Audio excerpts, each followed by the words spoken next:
Good afternoon, ladies and gentlemen, and welcome back to another live session.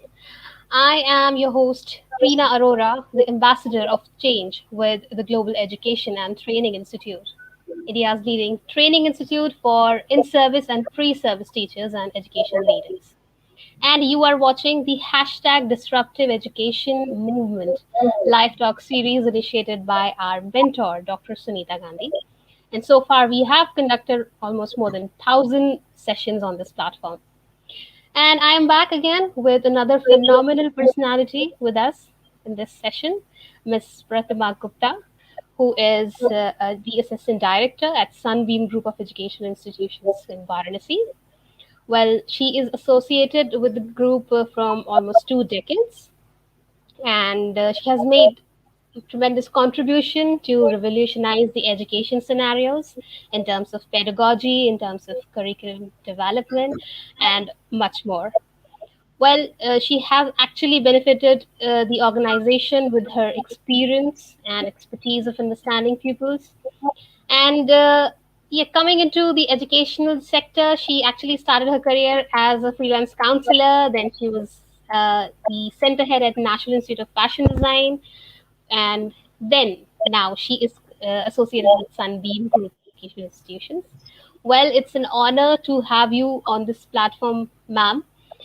And Ma'am Pratima believes that education in its purest form is a mission for perfection.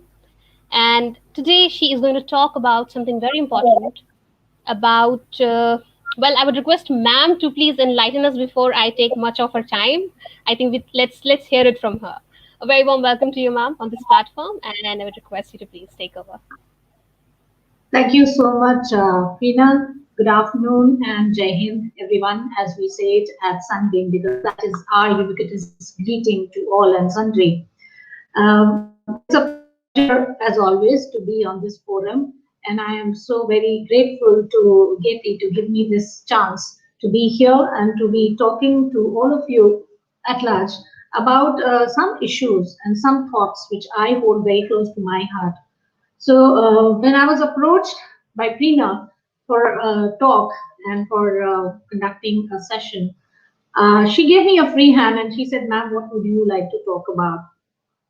Well, as I pondered upon it, I thought to myself that the past 2 years have been extremely turbulent for all of us in the teaching fraternity. And at the very next instant, I corrected myself and said, "Why am I saying that? Why am I being so sectarian in my approach and saying that it's been turbulent to all of us in the teaching fraternity?" It has been turbulent for the world at large. The last 2 years have seen us absolutely flummoxed, flabbergasted at the end of our tether when it comes to coping with the pandemic.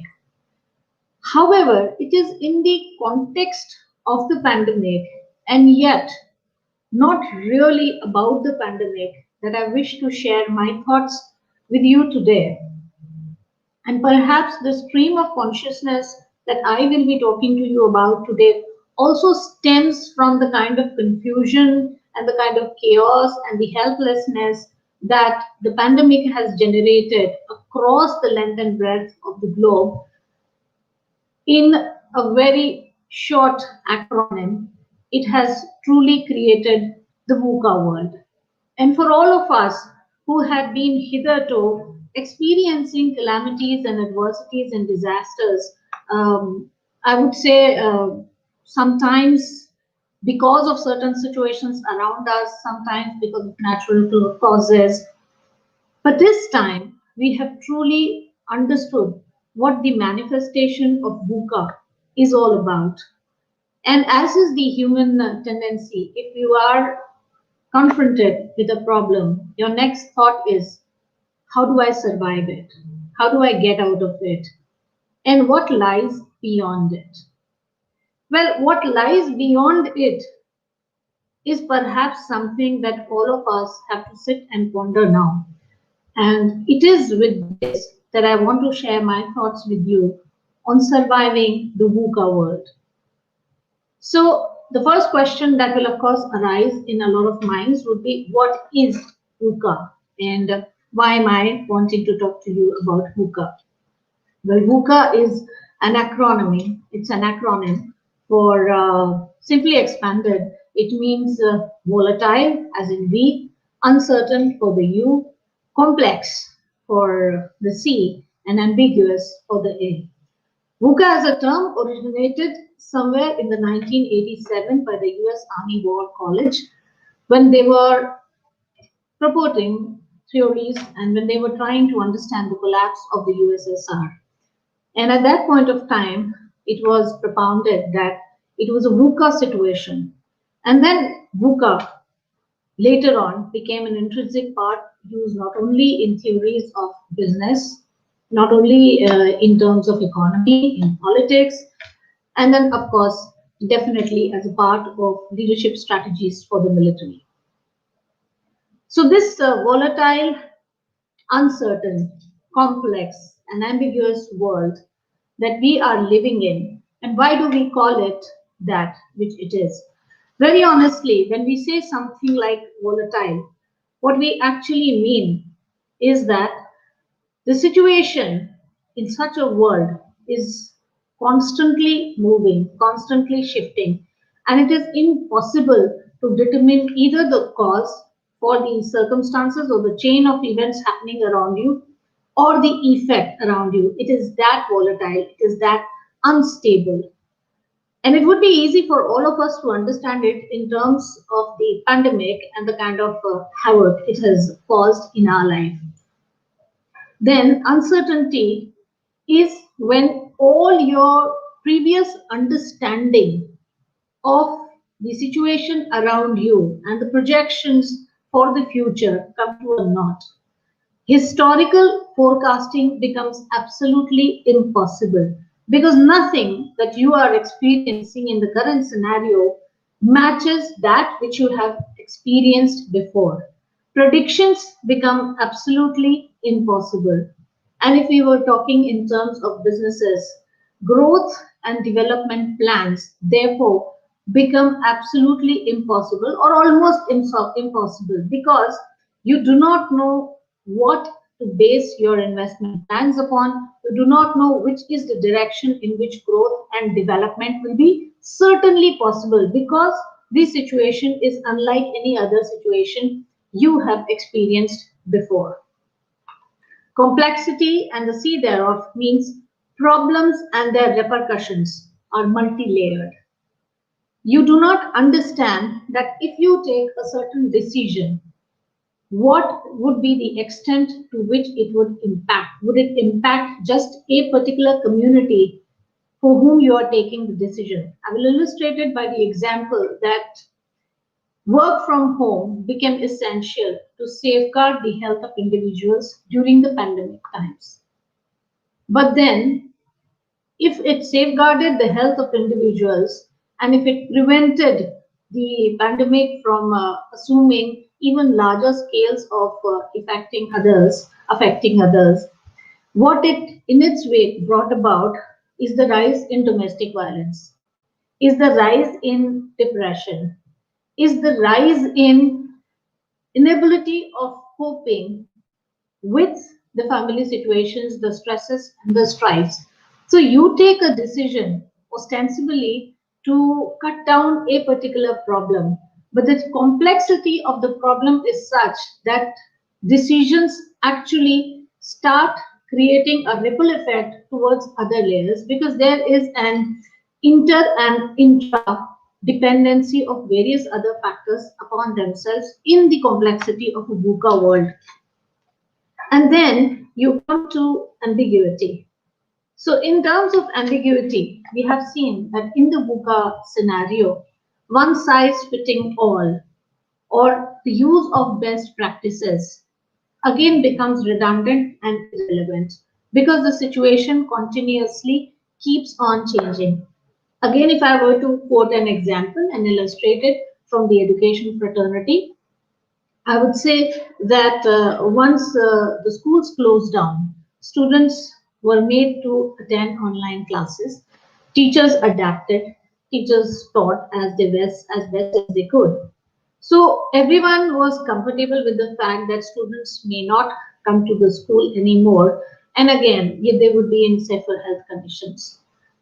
What we did not take into account, or what perhaps the decision did not take into account, was the fact that there was a problem of networking issues with a whole lot of population. There was a problem of not being tech savvy enough for yet another segment of population.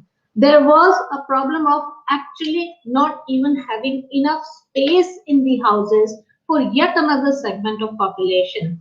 It became difficult to even conduct meetings, attend meetings, leave alone students having the ability to attend uninterrupted classes because there was an ailing elderly person in the house.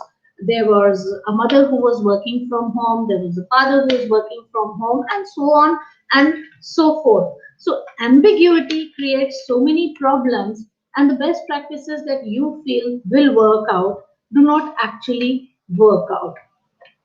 And the issues are that there is inherently a diversity in the community that you are dealing with. There are so many layers and sub-layers to the communities, and there is so much of a mixture of communities that you are dealing with in today's times that it becomes almost difficult to assume that if you have taken one decision, it will be absolutely totally effective because there is also a value conflict associated with the decision that you are taking. There were instances when there was a lot of talk about how much of screen exposure is good for the child. I do not want my child to sit in front of a device for so long a time because doctors do not recommend it, because health specialists do not recommend it. And yet, we continued, we had to continue. So, ambiguity in terms of understanding, ambiguity in terms of applicability of a said practice also exists in the VUCA world.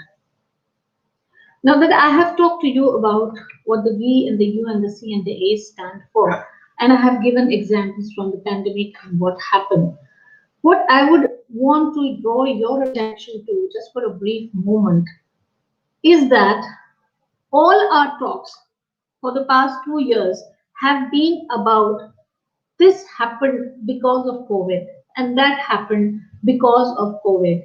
And all of us have been thinking that though we have come from the normal to the new normal, somewhere at the back of our minds, a lot of us are harboring this notion that one day all of this is going to magically disappear and we will go back to being what we were, to perhaps the days of walking around without masks and not giving a single thought to the number of people who are there in a congregation, to actually taking off on a flight to any destination that one feels like, to schools being open with full capacity, so on and so forth. Well, here is my submission. The world that we are living in and the world that our students are going to grow up and be professionals in has changed, has altered forever. So there is nothing very concretely normal which is ever going to happen. And I submit this with a few statistics that we have been talking about 2020 and 2019 part of it, and certainly the part of 2021 as the COVID times. And we have said that the pandemic has been the biggest disruptor. Well, you know what? The VUCA world was created not only because of the pandemic. If we keep the pandemic aside, in the year 2020, we have had disasters. That is a huge number of pages on the internet if you just care to Google disasters 2020. We have had cyclones, we have had hurricanes, we have had earthquakes, we have had oil spills, we have had gas spills, we have had the Black Lives Matter movement, we have had 610 shootings in the year, mass shootings in the year, or incidents of shooting in the year 2020 in the US alone. And if I'm talking about 2021, then till now it has been 147 incidents of shooting in the US. These are the events that have collaborated together, that have come together and have created a world which is absolutely VUCA. And it has got nothing to do with the pandemic, which most of us in our minds are thinking is the only problem that has disrupted our world. In the year 2020, $78 billion was spent in coping with disasters because of these disasters. And if we talk about our country, well, in the year 2019, our unemployment ratio was 5.36. In 2021, it is a terrible 11.53. So the VUCA is there with us. The VUCA has been around our world. It's been our world, and it has got nothing at all to do with just one natural calamity. This is the reality. This is the fact. This is the truth of the world that we are living in. Why do I want to talk to all of you about it today? This was my background to my talk. And why I want to talk to all of you today is a whole lot of us in education have been laboring under the misnomer that what we teach in our classroom, the text that we teach in our classroom, and the manner in which we transfer the text to the consciousness of the student, be it at the school level or at the college level, that knowledge alone is enough for the student to make something very meaningful and very wonderful of his or her life. Well, another illustration. So our class 12 students, the present batch, have been waiting for the examinations. A lot of them have been studying from class 11, the day they chose their streams, the day they selected their streams, and they have been studying, burning the midnight oil, all focus. They have joined a lot of tutorials, everything. So all efforts have been concentrated upon that one report card which would be generated at the end of the board examinations. All toil, and sometimes right from class 6 the preparation begins for the child to one day become an applicant in the engineering stream or in the medical stream or any other competitive stream or college or university of his or her choice. Cut to 2021, and it gets announced that these results or these exams will not happen. So that paper which claims that the child is a 95 percenter, a 98 percenter, has scored a phenomenal 99.8, is an all India topper, is now declared unanimously as the most intellectual, intelligent, capable among all the students of his ilk in his classroom, in his batch, his school, his district. That piece of paper does not exist today. And this student, so in one stroke of a decision, everything that the student and the parent and the teacher and the school and the community had been preparing for was taken away. And my submission to all those parents who for years told their children that you have to focus on nothing but getting a 95% or 98% or 96% or doing well in your entrance exam or doing well in your board examinations. Today, when the universities and the colleges will perhaps decide to hold a virtual interface because maybe a common entrance test will not be possible for every college, every university, this child will have to convince strangers in a panel that he is the best thing or she is the best thing that will happen to their academic campus. And probably since class 7 or 8 or 9 or 10, this very student had stopped taking part in all curricular activities because he or she was very, very busy preparing for the entrance examination for the top engineering colleges, very busy preparing for the board examinations, and therefore lost out on all soft skills which were needed to actually brand himself or herself as the product that a campus ought to snap up as a prospect. My submission to all of you today is that we have to prepare our students, we have to prepare the coming generations to live in a world which is challenging your knowledge base almost every day. Strict, regimented knowledge is not the knowledge that has helped us in these times.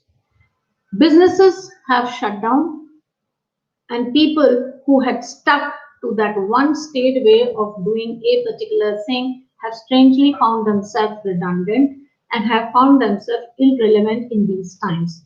Cloth manufacturers who very smartly went into making PPE kits, went into the production of masks, thrived. A furniture agency in the country, Nilkamal, started making other devices which can be used in the hospitals. They changed gears, they shifted gears, and they branched out into production of something else that would help the hospitals, that would help people have more accessibility to the paraphernalia which was required in the hospitals, and the business perked up and picked up. What I mean to say is, we keep on teaching our students in the classrooms that you study this, you do this, and then you sit for an exam, and then you qualify that exam, and that your road to success is charted out. What happens when the route is disrupted, and what happens when the disruption is going to be an ongoing disruption? What happens when the disruption does not cease but continues as a way of life? Today, if we have to send our students abroad for any college education or any business purposes, we have to take cognizance about how hostile or how welcoming is the environment of that particular country. We always have to take cognizance of movements and the social fabric within the country, whether it is welcome, whether it is not welcome, whether the child is really geared towards his or her safety and understands it or does not understand it. So, this multiplicity of layers has become an intrinsic part of our lives. And if we keep on applying the standard operating procedures that we have been using for problem solving over the past years, it's not working anymore. I, in my personal capacity as an educator in these times, have met parents who are requesting for some kind of financial aid. Typically, the families where the gender roles have been that the man is a bread earner, the man is working, and I'm so sad to say that if he has succumbed, if the bread earner of the family has succumbed to the illness, the family is suddenly rendered without any support for the education of the children, for the mere subsistence. So, traditional roles, traditional thinking patterns, traditional values are absolutely not working in the VUCA world. What is working? That which is being innovated according to the situation, that which is being thought of, and that which is being planned even as the circumstances unfold. So, pharma companies are absolutely on the edge and trying to produce the latest drugs because every day the stance changes. Sometimes something works, sometimes something does not work. Your accepted, trained knowledge of all the previous years is not helping you. Every day the situation changes, and adaptability is something that all of us are learning day to day. So traditional teaching techniques, traditional methods of learning in the classrooms will not work in your preparation of the child to combat a VUCA world. So the question then is, what works? And what are the attributes that we will need to have in the children? What are the attributes that all of us, as denizens of the VUCA world, need to have in us to survive this? Well, the most important skill would be, first of all, having something like a cognitive mindset. That is so essential. Experiences that you go through, learning to learn through the experiences, because learning to learn through set knowledge is not working. So, cognition of a level which is high enough to understand the circumstances and situations as they unfold around you, and then to innovate on your feet. That is going to be a skill that will last with you.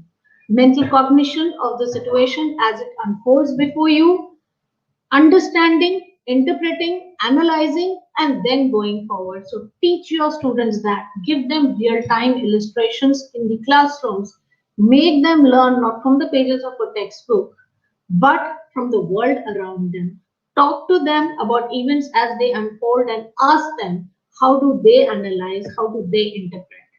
Attention control is another skill that we will all require, because we are besieged by so many stimulants. We are given so many feeds, live feeds in a day, that it is impossible to remain tethered to just one point and not get distracted.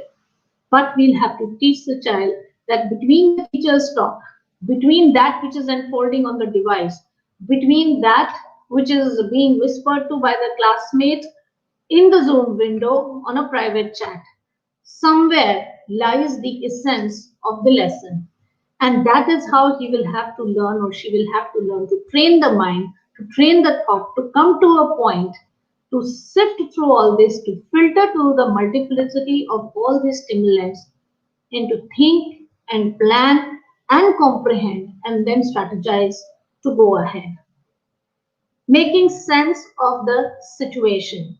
And sense making in chaos is one of the key leadership skills also that have been said that leaders of the VUCA world must definitely possess. The chaos around you, the uncertainty around you, try making sense of it and try understanding the why of it. Try understanding the how of it rather, and that will give you the way about what to do.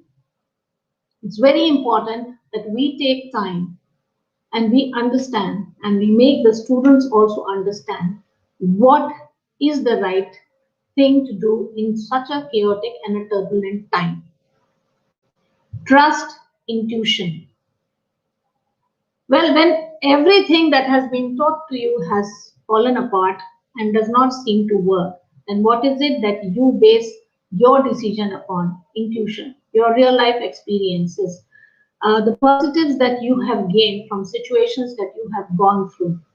Can we talk more and more to people and to understand and to build up our intuitive feeling? It is about connecting the dots, and it is about understanding and interpreting and going in with a gut feeling. Risk taking is going to be a very necessary skill, because if you are conservative and if you are not willing to experiment, if you are not willing to venture out into realms that you haven't gone and done before, honestly, even professions which were there since times immemorial are becoming redundant in these times. So, if you're not ready to innovate and venture and think beyond that which is very obvious, so a nail art salon and so much of online cookery classes and so much of mental health and well-being also being done online. So, what are these? These are innovations because of the time, but we have to be open to these. We have to think about it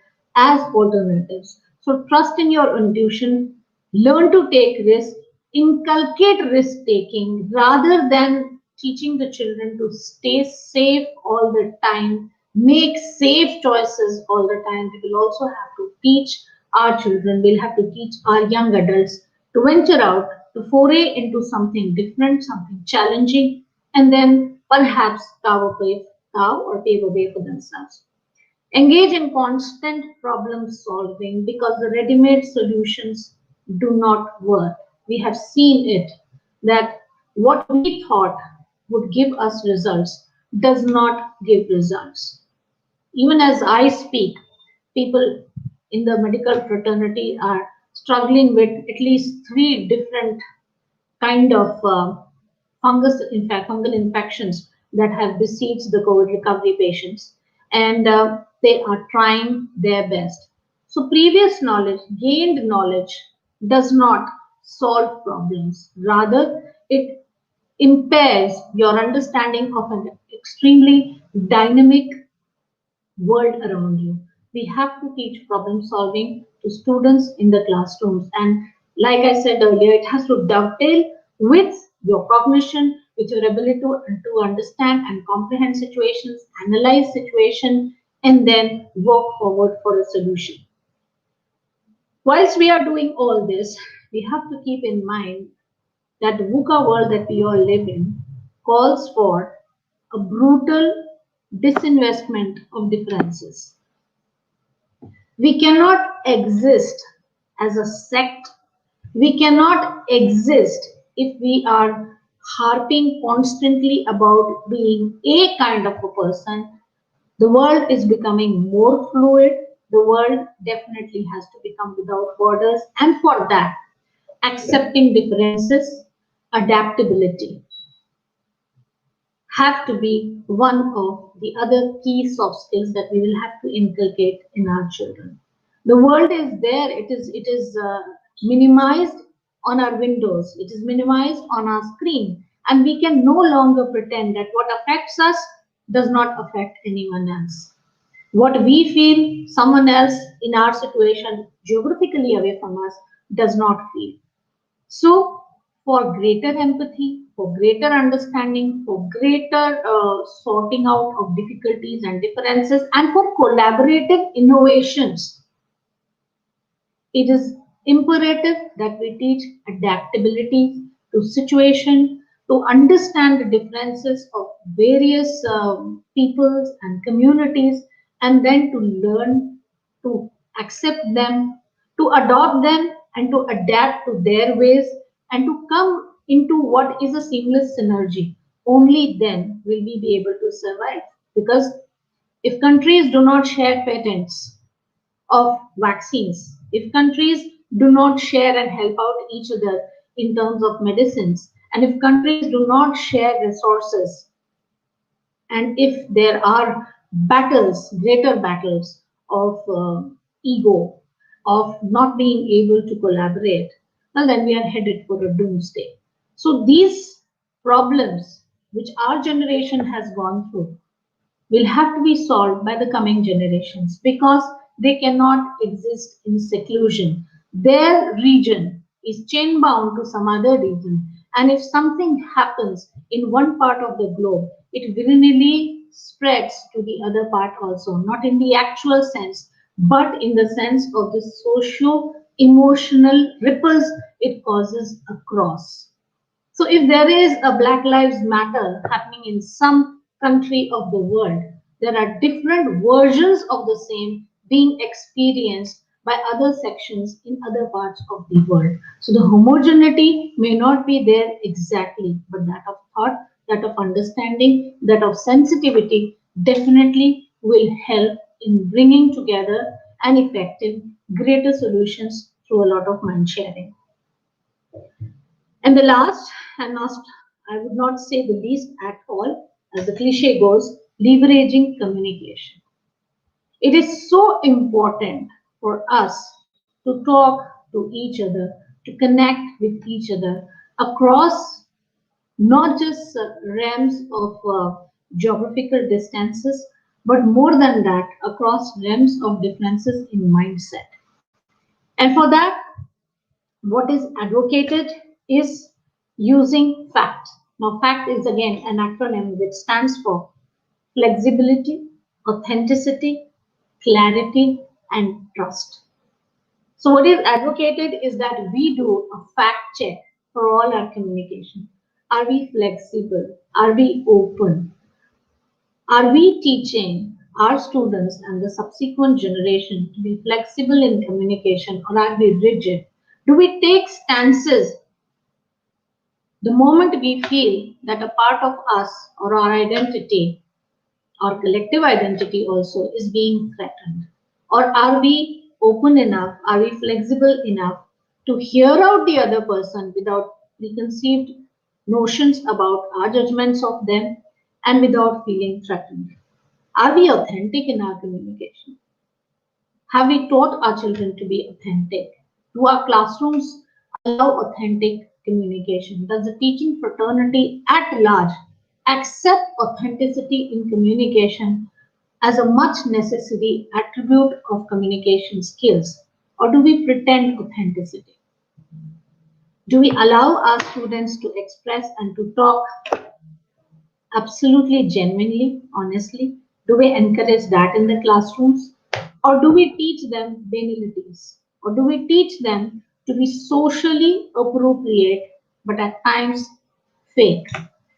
Authenticity in communication will be judged by the subsequent generations coming up in your classrooms, because if the child perceives there is a duality in what you practice and you preach, it will lead to more ambiguity in the world of adult people, because this child will grow up to understand that words said have a different meaning than what the intent is. Authenticity in communication is a must to prevent chaos, to prevent emotional chaos in a VUCA world. Is there clarity in communication? Do you imply more than you direct? Do you expect more than you instruct? Is there enough clarity in your communication? Are you intending something else when you say something else? Check yourselves. Trust is a must to have clarity, to have authenticity. So practice fact in communication. The world around us as it exists today is not going to be very different tomorrow. We have seen great chaos and disruption happening perhaps in the past 2 years. But more than that, I want to submit that this has been happening, albeit slowly, for a very long time. It's just that we have been ostriches about this chain of events around us, and we have managed to get by without actually authentically sitting up and taking cognizance. Now, here is, I'm sorry to say, a negative God sent opportunity for all of us as educators, as people who are opinion makers, who are leaders of change. This is not a crisis which has got a timeline. This is not about being intelligent about your survival, and it is not about smart survival. The game has been changed. It's not about those who are smart, they will survive. It is about surviving first and then becoming smarter for continued survival. So, my submission here is that the VUCA world is here to say this is going to be the state of the world in the coming years. I by no means am advocating a pessimism. I'm not saying that positive changes will not happen. There's a lot of positivity in the VUCA world also. It has made us hands-on in coping with challenges. It has made situational leaders out of a lot of people. It has made us more reality oriented in our approach towards issues. It has also told us that, proven rather, that the human race is a stubborn species, and that when backed against a wall, it does fight back, it does innovate, it does experiment. So I feel that let us take advantage, let us not deny ourselves and the generations coming up the opportunity to become fighters, the opportunity to become innovators, the opportunity to become great thinkers of coming through an adversity and using it to their advantage. The VUCA world is here to stay. And I feel if we accept it today, we will not only survive it, we will thrive in it and in spite of it. Thank you.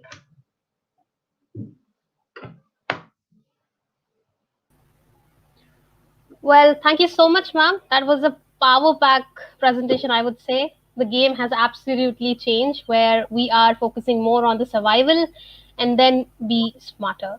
Absolutely right. Change is the essential process of all existence. We know this. And yes, as you said, we are hoping that all this will disappear very quickly. Things will be back to normal. Absolutely right. We all are hoping deep inside that things will disappear and our lives will be back to normal the way we were 2 years back.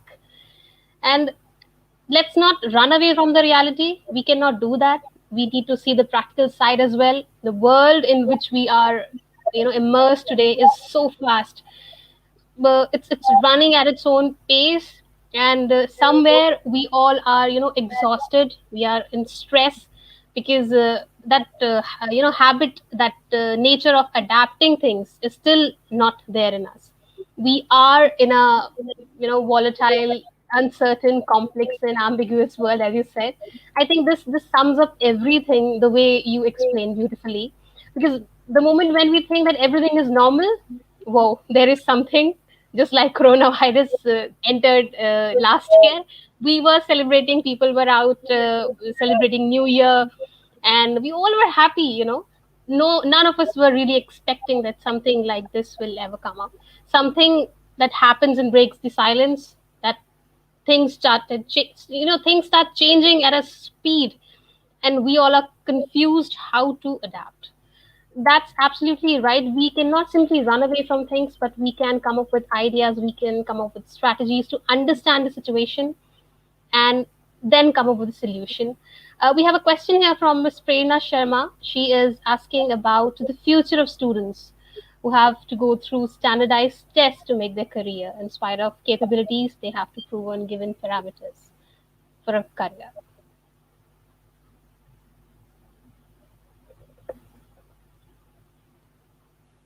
Thank you for the question, Prerna. But I personally feel that the way things are unfolding before us, standardized tests and the testing and the evaluation process as such is in for a huge, huge change.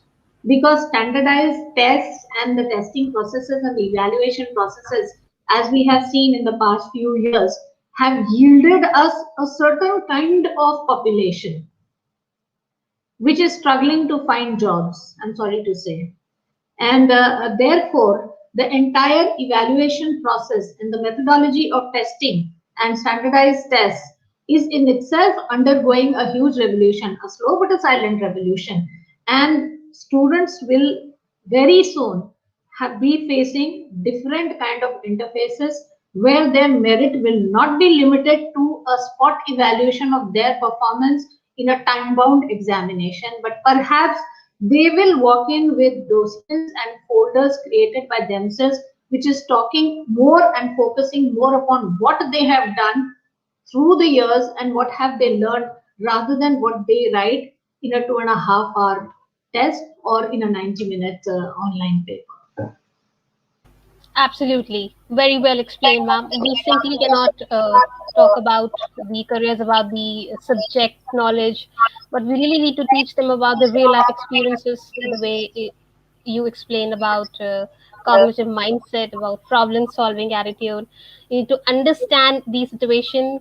And yes, connecting dots is very important. We can actually come up with so many ideas after that and innovate and create, because we are living in the situation right now where we need to define steps that will help us to move forward, that can be that can actually make things better for us to adapt, for which we are not really really ready all the time, and we The can standardized plan. test of the standardized, sorry, Vinay, the standardized tests of the past few years would have worked and would have been very, very effective. We wouldn't have been dealing with the kind of unemployment figures that we have right now. Right, absolutely right, ma'am.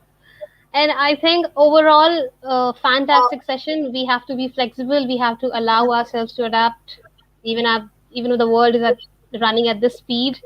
And as I can see, so many of us, so many of viewers have joined, and they have appreciated, thoroughly enjoyed your session. The way you explain, such an important topic in a very easy manner, but very impactful.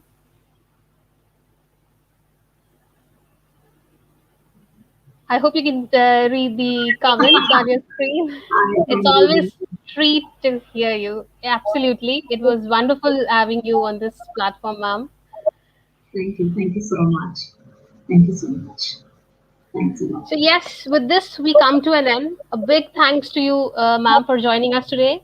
And let's not forget to keep moving. We cannot simply run away and simply hope for things to get better. Instead, we can work on it.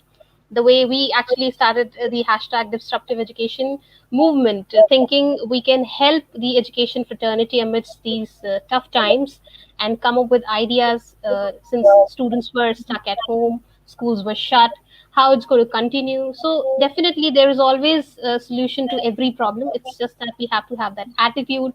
We have to change our mindset, and that's how we can cut through the noise of VUCA and keep going. Thank you So so I much, Rina, and a lot of compliments and more power to Ms. Sunita Gandhi for this wonderful forum.